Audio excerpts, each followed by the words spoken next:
Hi കൂട്ടുകാരെ, അപ്പോൾ ഞാൻ കവി അനഗസിലേക്ക് എല്ലാവർക്കും സ്വാഗതം. ഇന്ന് എൻ്റെ കയ്യിലുള്ള കുറച്ച് ഫ്ലവറിങ് പ്ലാന്റ്സ് ആണ് കേട്ടോ കാണിക്കുന്നത്. അപ്പോൾ എല്ലാവരും വീഡിയോ മുഴുവനായിട്ട് കാണാൻ ശ്രമിക്കണേ, കൂടെ സപ്പോർട്ടും കൂടെ ഒന്ന് ചെയ്യണേ. അപ്പോൾ നമുക്ക് ഏതൊക്കെ പൂക്കളാണെന്ന് കാണാം. അപ്പോൾ ഞാൻ ഓണത്തിന് പൂക്കൾ ഇടാമെന്ന് കരുതി കുറച്ച് ബന്ദി നട്ടിട്ടുണ്ടായിരുന്നു കേട്ടോ. പക്ഷേ ഓണത്തിന് എനിക്കത് അത്രയ്ക്ക് ഇങ്ങോട്ട് പൂ വന്നിട്ടുണ്ടായില്ല, 1-2 പൂവൊക്കെ ഉണ്ടായിരുന്നുള്ളൂ. ഓണം കഴിഞ്ഞപ്പോഴത്തേക്കിനുണ്ട് നിറയെ പൂക്കളുണ്ട്. ഓണത്തിന് ഒരു 2-3 ദിവസം മുമ്പ് തന്നെ പൂക്കളുണ്ടാകാൻ തുടങ്ങിയായിരുന്നു കേട്ടോ.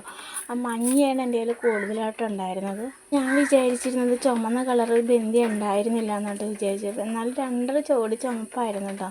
അപ്പം 2 നല്ലോണം പൂത്ത് നിൽക്കുന്നുണ്ട്, നല്ല വലിയ പൂക്കളാണ്. ഞാൻ പ്രത്യേകിച്ച് വളങ്ങളും കാര്യങ്ങളും ഒന്നും ചെയ്തിട്ടുണ്ടായിരുന്നില്ല. നല്ലോണം വളം ചെയ്തിരുന്നില്ല. അപ്പോൾ ഇതെന്ത് വലിയ പൂക്കളായേനെ. പിന്നെ നമ്മുടെ ഇത് കണ്ട ഈ ചെടിയുടെ പേരൊന്നും പ്ലാന്റ്സിനൊക്കെ എനിക്ക് ഭയങ്കര അത്ഭുതമാണ്. കാരണം ഇതൊന്നും എൻ്റെ കയ്യിൽ ഉണ്ടായിരുന്നില്ല. പെട്ടെന്ന് നമുക്കതൊക്കെ കിട്ടിയൊരു പൂവൊക്കെ ഉണ്ടാകും നോക്കുമ്പോൾ ഭയങ്കര സന്തോഷമാണ്. പിന്നെ എൻ്റെ സങ്കടം എന്താണെന്ന് വെച്ചിട്ടുണ്ടെങ്കിൽ കണ്ട ജമന്തി 2 ദിവസം വെയിൽ വന്നോളൂ കേട്ടോ. അപ്പോഴത്തേനും ജമന്തിയുടെ കോലം പോയിട്ടോ. ഒരുപാട് സങ്കടമുണ്ട് ഇത് കണ്ടപ്പോഴത്തേക്കും. മഞ്ഞ ജമന്തിയുടെ കാര്യം രണ്ടും വെയിലത്ത് നിന്ന് കഴിഞ്ഞപ്പോഴത്തേക്കിനുണ്ടല്ലോ നന്നായിട്ട് തന്നെ വെയിൽ കൊണ്ട് ഉണങ്ങണ പരുവായിട്ട്. ഞാൻ ഇവർക്ക് കൊടുക്കുന്ന വളങ്ങൾ എന്താണെന്ന് വെച്ചാൽ എംപിക്ക് 19 കൊടുക്കും. പിന്നെ നമ്മുടെ കടലപ്പിണ്ണാക്ക് പൊളിപ്പിച്ച് അരിച്ചൊഴിച്ച് കൊടുക്കും കേട്ടോ. അങ്ങനെ കൊടുത്തു കഴിഞ്ഞപ്പോഴാണ് ഇത്രയും പൂക്കളൊക്കെ ഉണ്ടാകാൻ തുടങ്ങിയത്. ആദ്യം വളമോ വെള്ളമോ വെയിലോ ഒന്നും തന്നെ ഇല്ലാണ്ട് നമുക്ക് പെട്ടെന്ന് വളർത്തിയെടുക്കാൻ പറ്റിയ പ്ലാന്റ്സാണ് എപ്പീഷ്യ. കുറച്ചൊന്ന് കെയർ കൊടുത്താൽ ഒരുപാട് പൂക്കൾ തരുന്നൊരു പ്ലാന്റ്സാണ് എപ്പീഷ്യ. പിന്നെ എന്നാൽ ചൈനീസ് ബാൾസത്തിൻ്റെ കാര്യം നേരെ ഓപ്പോസിറ്റ് ആണ് കേട്ടോ. നല്ല കെയറിങ് കൊടുത്താൽ മാത്രമേ ഇതുപോലെ നിറഞ്ഞ പൂക്കൾ തരുള്ളൂ. പിന്നെ ഇതിന് കീടങ്ങൾ വരാൻ പെട്ടെന്ന്. ഇപ്പം എനിക്ക് വിരിഞ്ഞ് കിട്ടിയേക്കണ ഒരു താമരയാണ് ഇത്. ഇതിൻ്റെ പേരെന്താണെന്ന് എനിക്ക് ശരിക്കും അമരി പിയോണിയാണോ അമരി കമേലിയാണോ എന്ന് എനിക്ക് കറക്റ്റായിട്ട് അറിഞ്ഞുകൂടാ.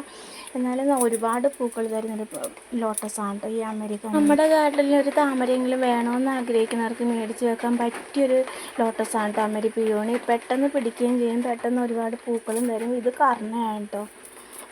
പിന്നെ ഇവിടെ നല്ല മഴയാണ് കേട്ടോ. അതുകൊണ്ട് തന്നെ വോയിസ് എന്താ പറവറാന്നിരിക്കുന്നത്. അല്ലെങ്കിൽ തന്നെ എൻ്റെ വോയിസ് വലിയ രസമൊന്നുമില്ലാത്തൊരു വോയിസാണ്. മഴയും കൂടെ ആയിരുന്നു തീർന്നു. ലെന്താൻ്റെ 3 കളർ എൻ്റെ കയ്യിലുണ്ട് കേട്ടോ. അതുപോലെ തന്നെ ഈ കാക്കപ്പൂവിൻ്റെയും 3 കളർ എൻ്റെ കയ്യിലുണ്ട്. എനിക്കാണെങ്കിൽ ഇതൊക്കെ കാണുമ്പോൾ ഒരേപോലെ തോന്നും. പിന്നെ കളർ ഡിഫറെൻറ്റ് കളറുകളാണ് കേട്ടോ.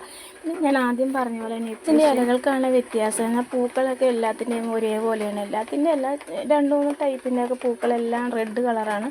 റെഡ് കളറാണെങ്കിൽ ആ കളറിന് തന്നെ ഒരു വ്യത്യാസം ഉണ്ടാകും. ചിലപ്പോൾ ഡാർക്ക് റെഡ് ആയിരിക്കും, ചിലപ്പോൾ ലൈറ്റ് റെഡ് ആയിരിക്കും. പിന്നെ ഇതിന് ഇലകളുടെ ഭംഗിയാണ് കേട്ടോ. ബിഷപ്പ് നട്ട്സിനെ മനോഹരമാക്കണം അതിൻ്റെ ഇലകൾ തന്നെയുണ്ട്. പിന്നെ ഇതിൻ്റെ പേര് തന്നെ അമേരിക്കൻ അമേരിക്കൻ അങ്ങനെ എന്തോ ഒരു പേരാണ്ട്, എനിക്ക് കൃത്യമായിട്ട് അറിയത്തില്ല. ഞാനിതിൻ്റെ പേര് അങ്ങനെയാണ് കേട്ടിട്ടുള്ളത്. പക്ഷെ അമേരിക്കയാണോ ആഫ്രിക്കയാണോ എന്ന് മാത്രമേ ഡൗട്ടുണ്ട്. അപ്പോൾ ഇന്നത്തെ എൻ്റെ കൊച്ചു വീഡിയോ ഇത്രേ ഉള്ളൂ. അപ്പോൾ എൻ്റെ ഗാർഡനിൽ ഇപ്പോൾ വിരിഞ്ഞ് നിൽക്കുന്ന പൂക്കളാണ് കേട്ടോ ഞാൻ നിങ്ങളെ കാണിച്ചത്. അപ്പോൾ നിങ്ങൾക്ക് ഈ വീഡിയോ ഇഷ്ടമായാലൊന്ന് ലൈക്ക് ചെയ്യാനും ഷെയർ ചെയ്യാനും സബ്സ്ക്രൈബ് ചെയ്യാനും മറന്നു പോകരുത്. കൂടെ ഈ ഒരു ഗ്രൗണ്ട് ഓർക്കിഡ് എനിക്ക് എൻ്റെ ഒരു ഫ്രണ്ട് തന്നാണ് കേട്ടോ. ഞാൻ ഡ്രൈവിംഗ് സ്കൂളിലെ ടീച്ചർ. അപ്പം ഞാൻ പറഞ്ഞു വന്നത് ഈ ഒരു ഗ്രൗണ്ട് ഓർക്കിഡ് എനിക്ക് എൻ്റെ ഒരു ഫ്രണ്ട് തന്നാണ് കേട്ടോ. അപ്പോഴത്തേനും എനിക്ക് തന്നു കഴിഞ്ഞപ്പോഴത്തേനും എനിക്ക് അറിയത്തില്ലായിരുന്നു ഇത് ഇങ്ങനെ ഒരു ഡബിൾ കളറാണ്. അപ്പോൾ ഇന്നത്തെ വീഡിയോ ഇത്രേ ഉള്ളൂ. അപ്പോൾ എല്ലാവർക്കും